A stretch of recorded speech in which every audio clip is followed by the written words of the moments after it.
अखण्डमण्डलाकारं व्याप्तं येन चराचरं तत्पदं दर्शितं येन तस्मै श्री गुरुवे नमः। आज का विषय है अष्टांग योग के अंतर्गत चौथा अंग प्राणायाम। प्राणायाम शब्द दो शब्दों के मेल से बना है।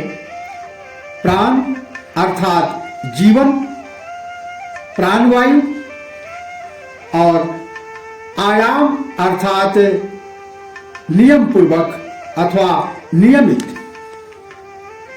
खुद के जीवन शक्ति को नियमित करना प्राणायाम है। यदि प्राण शक्ति बलवान है तो मन सुखी, शांत और उत्साहपूर्ण रहेगा।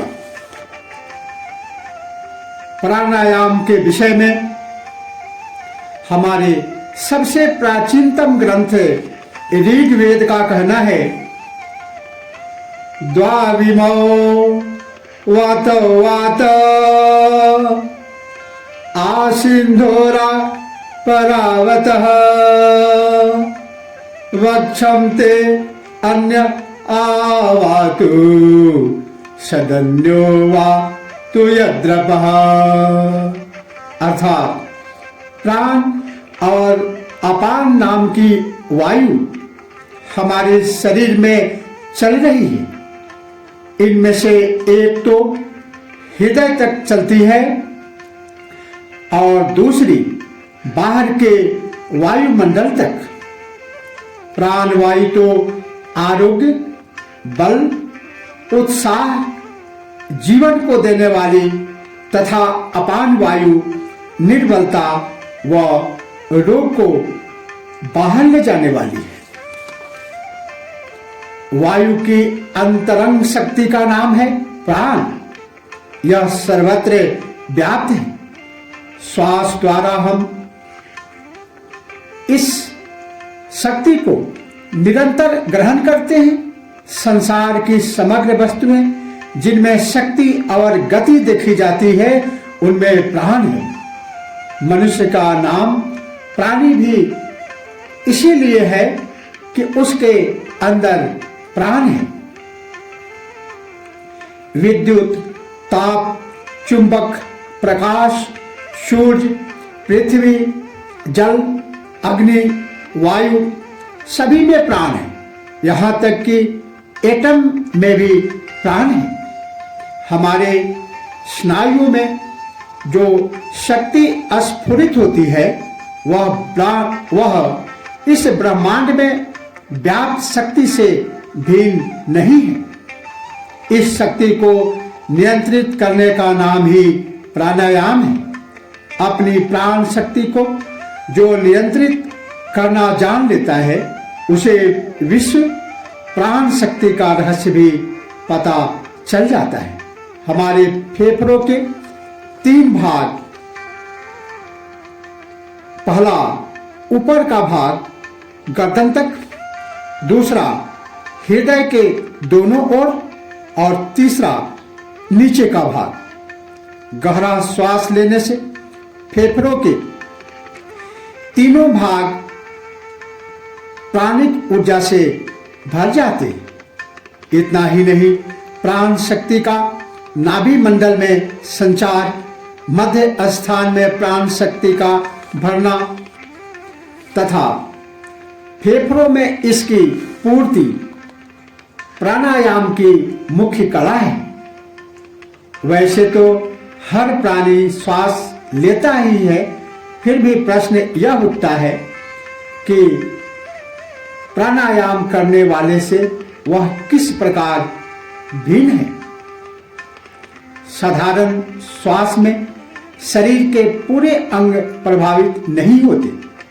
फेफड़े भी वायु से पूरी तरह नहीं भरे जाते। इस तरह फेफड़ों तथा अन्य अंगों की क्रिया शक्ति घट जाती है और इनकी शुद्धि भी नहीं होती।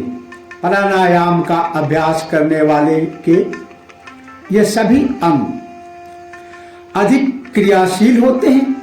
प्राण शक्ति का संचार नाड़ियों के माध्यम से शरीर के एक एक अंग में होता है, जिसमें श्वसन क्रिया, हृदय की गति, निष्कासन क्रियाएं, भोजन का रस में बदलना तथा उसका विभिन्न अंगों में वितरण, समग्र मांसपेशियों का सिकुड़ना, फैलना तथा रक्त का परिभ्रमण, मस्तिष्क के अवयवों की सक्रियता संभव होती है। इतना ही नहीं, मन की लघु लहरिया को शांत करने की यह एक प्रभावशाली कला है।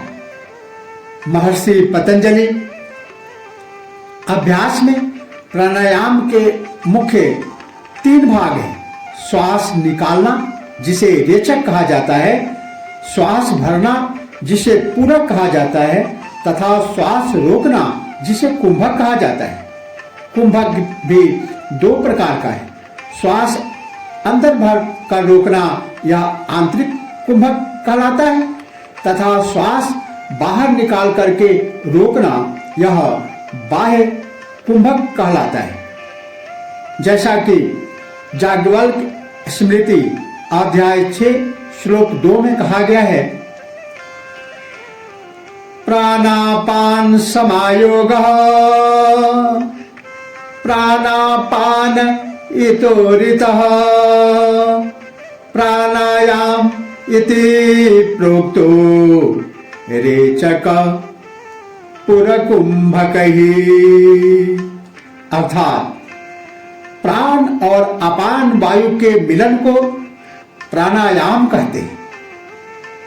प्राणायाम कहने से रेचक, पूरक और कुंभक की क्रिया समझी जाती है। गीता अध्याय 4 श्लोक 29 के अनुसार प्राणायाम की परिभाषा इस प्रकार से है, अपाने जुह्वति प्राणम प्राणो अपानम तथा परे प्राणा आनगतिरुद्ध्वा प्राणायाम परायणः।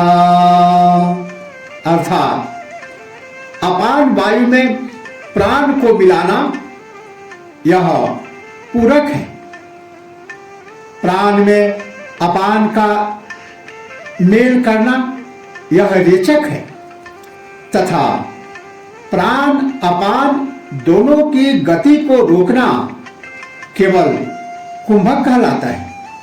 अभ्यास की दृष्टि से प्राणायाम के कई प्रकार हैं।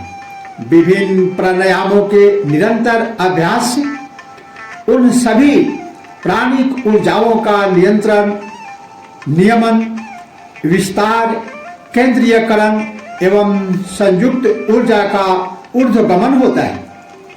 4 माध्यम से हम प्राणिक ऊर्जा को ग्रहण करते हैं। नासिका में नाड़ियों के अंतिम छोरों से, कंठ में नाड़ियों के अंतिम छोरों से, फेफड़ों में नाड़ियों के अंतिम छोरों से तथा रोमकूपों द्वारा कुंभक की अवस्था को शनै शनै बढ़ाया जाता है। अतः प्राण की ग्रहणात्मक शक्ति को बढ़ाने के 2 सूत्र हैं, कुंभक की अवस्था और नाड़ियों की शुद्धि।